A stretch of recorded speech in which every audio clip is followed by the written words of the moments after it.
বিগত সরকারের সময় শেখ হাসিনা দেশের জনগণের টাকা উন্নয়নের নামে পিছন দিয়ে লুট করেছেন শেখ হাসিনার ছেলেমেয়ে ও আত্মীয়রা।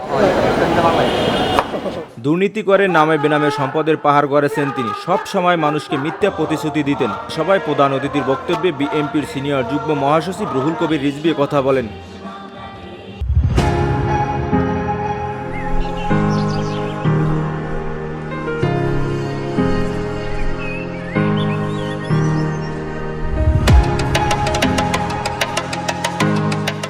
শেখ হাসিনা শেখ রেহানার ডাকা বাড়ি থাকা সত্ত্বেও পূর্বাঞ্চলে দুর্নীতি করে ৬০ কাঠার প্লট বরাদ্দ নেন। শেখ হাসিনা ক্ষমতায় থাকার জন্য অন্যায়ভাবে মানুষকে গুম খুন হত্যা করে। শেখ হাসিনার বাড়ি আছে ধানমন্ডিতে, শেখ রেহানার বাড়ি আছে, থাকার পরেও ৬০ কাঠা জায়গা পূর্বাঞ্চলে কার নামে? শেখ হাসিনার ছেলের নামে, মেয়ের নামে, শেখ রেহানার ছেলের নামে, মেয়ের নামে। এখানে কাঠার পর কাঠা তাদের বাড়ি। ইংল্যান্ডের এমপি তার এক ভাগ্নি, সেটা ইংল্যান্ডের নাগরিক, তার এত সম্পত্তি বাংলাদেশে কেন? ওইখানে তো জবাবদিহি করতে হয় রাজনীতিবিদদেরকে, এমপিদেরকে, সংসদ সদস্যদেরকে।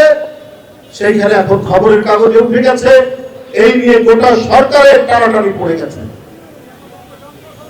এই যে প্রতারণা, এই যে মিথ্যাচার, এই প্রতারণা মিথ্যাচার করে শেখ হাসিনা সে তার পাতানো সাজানো আইন শৃঙ্খলা বাহিনী দিয়ে জনগণের উপর নির্যাতন করে, গুম করে, খুন করে, ক্রস ফায়ার দিয়ে টিকে থাকার চেষ্টা করেছেন ১৬ বছর।